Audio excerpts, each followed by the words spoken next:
And His Will Ministries International presents Midweek Message. Hi, family. Family, this is mostly for my Black family, but whoever's listening, keep your mind open. This is for you as well, but it's mostly for my Black family because we have to heal as a people, and we can't heal until we can move past some of these things, okay? So in psychology, sorry. In psychology, there is a theory called cognitive dissonance. So cognitive dissonance is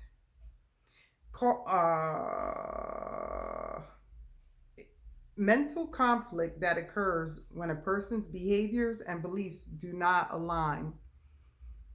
It may also happen when a person holds two beliefs that contradict one another. Cognitive dissonance causes feelings of unease and tension, and people attempt to relieve this discomfort in different ways. Examples include explaining things away or rejecting new information that conflicts with their existing beliefs. Okay.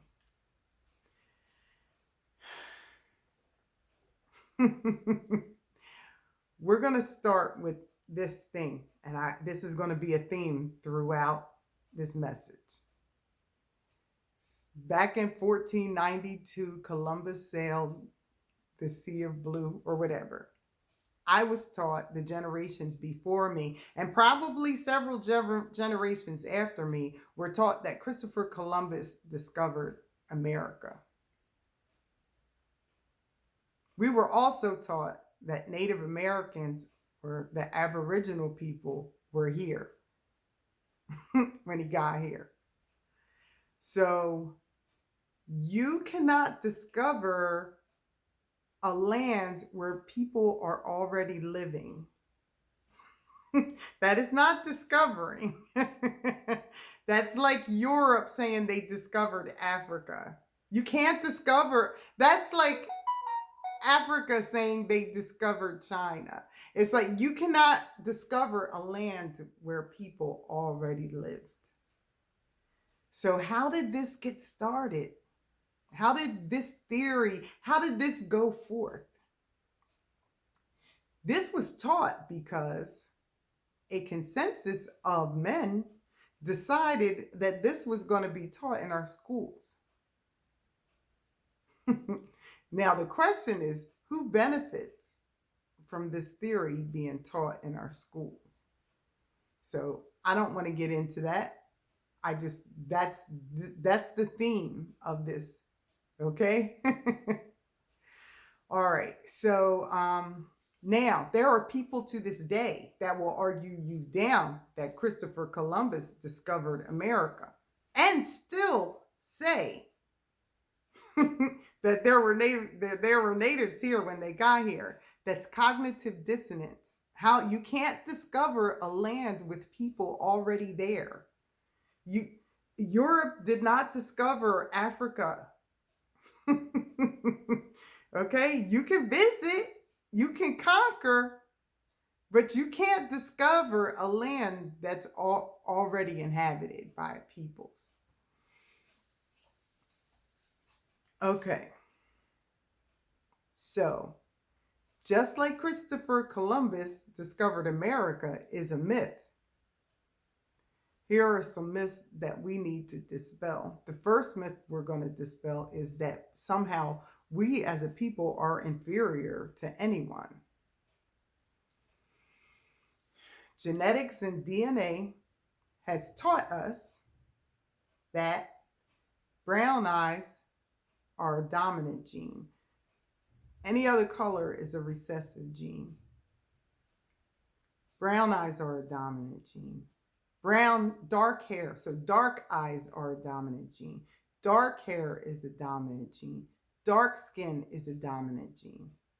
So if we are made up of all these dominant genes, how are we inferior? And that's not to say that we're superior, because God made us all in his image. But just looking at our genetics, with all the dominant genes, we are by no means inferior to anyone. And so we're dispelling that myth today. You are not inferior. You are not less than. You carry dominant genes, and that matters.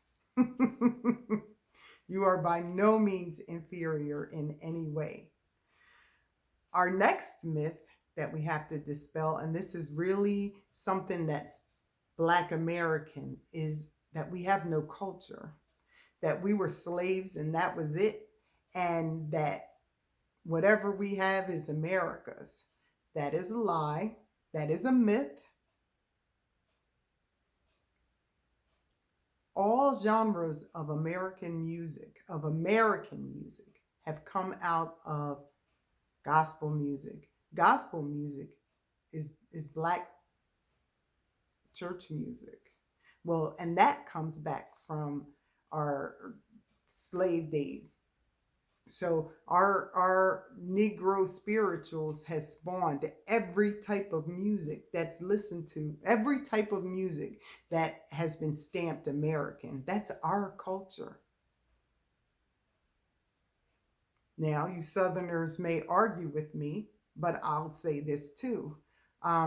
We had to cook a certain way because we lacked, because of our poverty. We had to cook a certain way. And that certain way now has become Southern cuisine. That's our culture.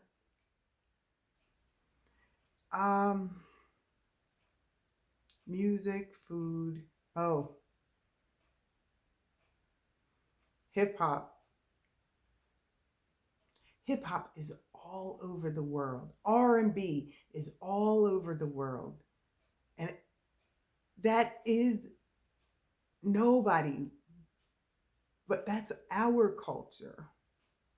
Beatboxing is our culture. Breakdancing is our culture. The style of dance, now that's our culture. And it's gone all over the world. You have a culture. Everybody's taking your culture. Everybody else is relabeling it and repackaging your culture, but that's still your culture. That's a lie. You have a rich history, a rich culture. Now we're going to go to Bible. Now, all you pastors and Bible scholars and seminarians, all of you guys are going to fight me on this one. But let's use our critical thinking. Now, there is this myth that Ham was cursed. Nowhere in the Bible does it say Ham was cursed. Nowhere. Canaan was cursed. Now, it doesn't really get into it in our Bible about how things went. But in reading a couple of books of the Apocrypha, I have learned more. Now, the book of Enoch and the books of Jasher were both referred to in the Bible. God's inspired word was referred to in God's inspired word. So, why is it not in our Bible? Well, some early Christian fathers or whoever, some men had a consensus and decided that those books are non-canonical. Now, I'm not going to argue whether they're canon or not. But just like many scholars reference Josephus as historical information, those books were mentioned in God's inspired word. They are fit for referencing. And so when you go back and you think about who would benefit taking those particular books out of the Bible and making them non-canonical, who would benefit from that? And when you read them, you will understand why. In those books, we get a more closer look in with Noah's story. So we go in a deeper dive into why God had to destroy the world. God destroyed the world because the world was insane and so many innocent people were dying. Their blood was screaming out from the land. They had learned way back then, because of the fallen angels sharing information, had learned about DNA. And they were doing all kinds of stuff with animals and people. And you think about that sweet tooth, that it's a show or a movie or whatever on Netflix. Yeah, that's what was going on back in Noah's day. There were giants, there was all kinds of stuff going on. And God was like, no, this is not. And Noah spent 50 years trying to get people to turn it around, trying to get people to pull it together, but they wouldn't listen. 50 years he tried to get people's attention. So what we learned is, so I learned that like the earth was crazy and God had to kill man, woman, and children because sweet tooth. Like everybody was corrupted at that point.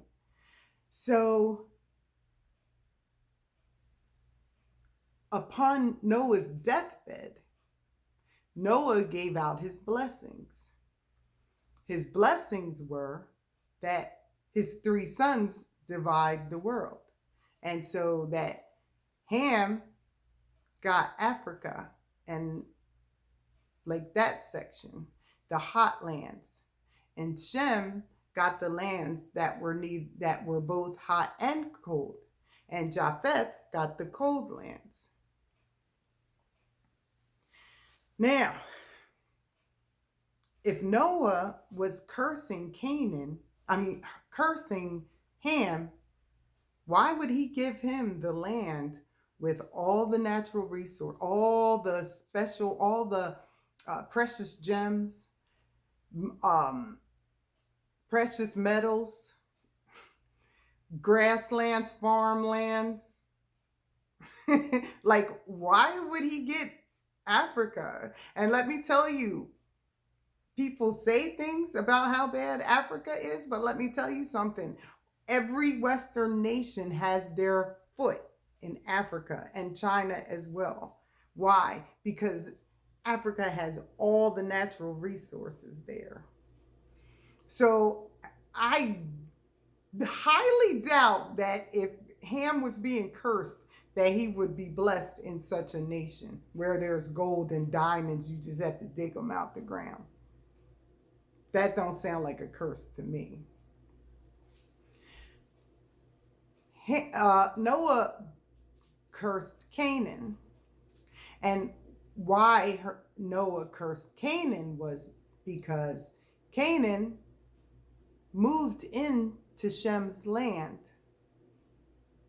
So when the children of Israel were going into their promised land, it was their land. They were scared to take it. And God wasn't just going to give it to them. He was making them fight for it. So the children of Israel were moving into their land, taking their land back from Canaan. So Canaan was cursed because he went against what he was told. And see, Noah didn't just bless his children. God told Noah how to bless his children.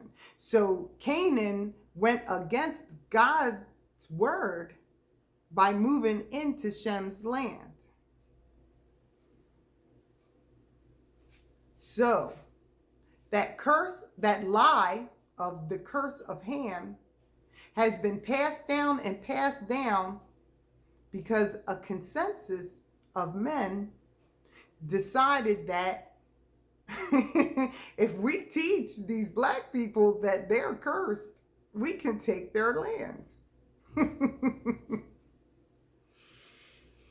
Who does it benefit for black people, all the black people of the world, to think that they're cursed? I'm not going to go any further on that. I'm going to ask you to use your critical thinking.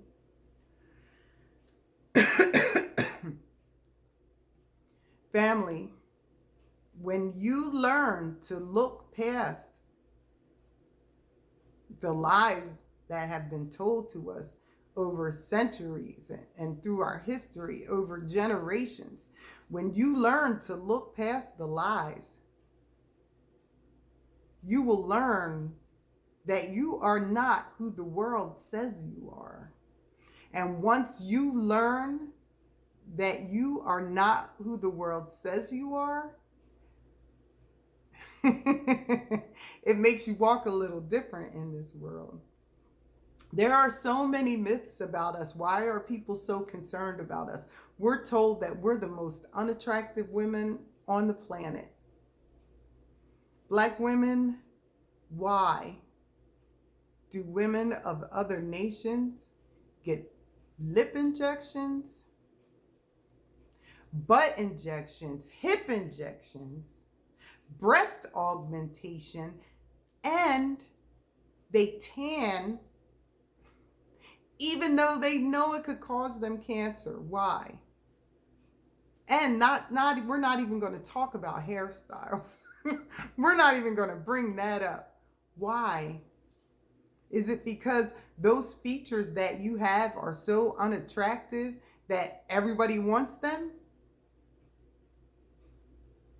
Cognitive dissonance. It's like you're being told that models that look like boys are the most, with blonde hair and blue eyes, are the most attractive women in the world. Meanwhile, everybody's getting injections. Meanwhile, everybody's doing things to have the features that we have. So they even have brown contacts. You didn't know that, did you? I do, because I wear contact lenses. They have brown contacts so people can have brown eyes. Meanwhile, we get the different color contacts, so our eyes look different. But yeah, they have that. Family, we have been told some of the worst, most egregious lies ever. And I tell you all these things, not for you to feel like, well, I'm better than everybody. We're not better than anybody. We're not superior to people, but we're not inferior to anyone by any means, by any stretch of the imagination. And so, you're taught that you were slaves. We were inventors.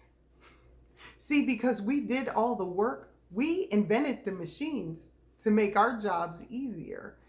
We didn't get the patents, but we invented those things to make our job easier. Why should we work hard? We don't work hard, we work smart. We were taught that we were shiftless and lazy as soon as we stopped working for free. Families, stop listening to the lies being told to you about you and start using your critical thinking. Stop looking at what a consensus of men have told you and start looking with your own eyes. Start looking with your own critical thinking. You are a beautiful and special people. You are unique among the nations. And that unique doesn't make you better or worse. It just makes you unique. And your new unique has all the other nations watching what you're doing. So, family, I say all that to say you are beautiful Black people. You are smart and ingenious, like ingenuity. You are creative and you are trailblazers.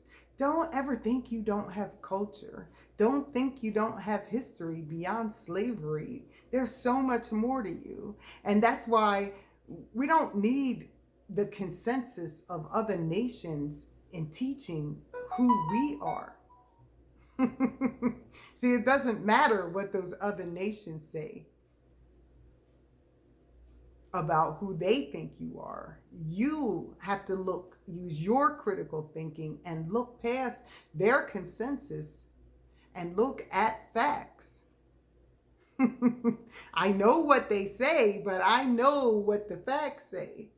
You say that I'm not beautiful, but the facts tell me otherwise because your nations are trying to copy us. So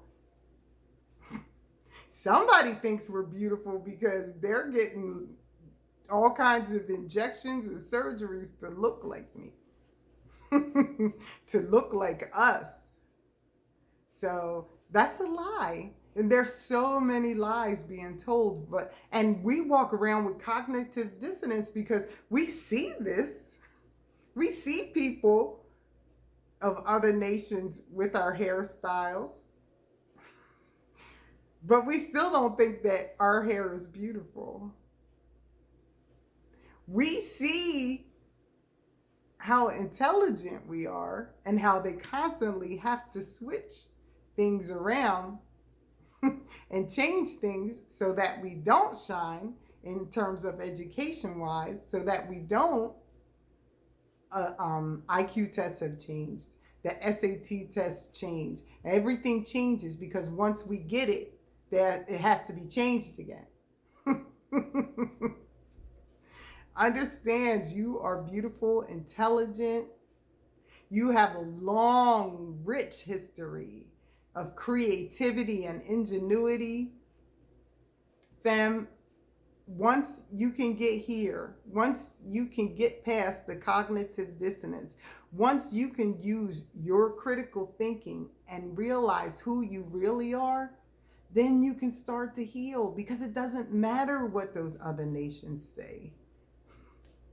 It doesn't matter anymore, because I know it doesn't. I know what your mouth says, but I know what your behavior says. And yeah, like, why would you need to make up a whole thing around the Bible that isn't true? And nowhere in the Bible does it say it's true. And that's why versions matter, because King James comes out and tells you there's nowhere in the Bible says Ham was cursed. And if you ask people, I put it online one time during Black History Month, and everybody said Ham. Black people, white people, Spanish people, everybody said Ham. No, no, it's not true. And those thoughts, that theory of Ham being cursed allowed a whole peoples to be enslaved all around the world. This isn't just, we weren't just slaves in America. All around the world, an entire people was enslaved in some way or subjugated in some way over that theory of Ham, which was a lie. And even in the King James, it nowhere does it say that. But if you read the Apocrypha, if you read the book of Enoch and the books of Jasher, if you would read them, you would really understand. It gets really deeper. And there's a reason why those books are poo-pooed or not popular among Christians now. There's a reason for that. Because a group of men decided that. And after you read them, the question is, who benefits? And so I'm going to leave this here. This was kind of long. I'm sorry. Put your comments in the comment section. I'm ready. I'm ready for you to come for me. I'm ready. And I'm comfortable and confident in what I say. And fam, check the cognitive dissonance. You're hearing things and seeing things that don't match. Use your critical thinking. It's so important now. Now, the media is giving us all kinds of garbage. Use your critical thinking. All right. That was tough. I didn't want to do this one. This is one of those argue online things. So, yeah, but I think we need this. And yeah, put your comments in the comment section and we can discuss this as rational human beings. But check the cognitive dissonance at the door. All right? Use the critical thinking. All right. Well, the comments expressed by Dana Clark are by no means the opinions held by, or not necessarily the opinions held by In His Will Ministries International. They are solely my opinions based on what I have learned. So, yeah, this doesn't reflect on my dad or anybody else that's part of the ministry. This is me. So come at me. I'm ready. Join us again next time when In His Will Ministries International presents Midweek Message. Until then, bye.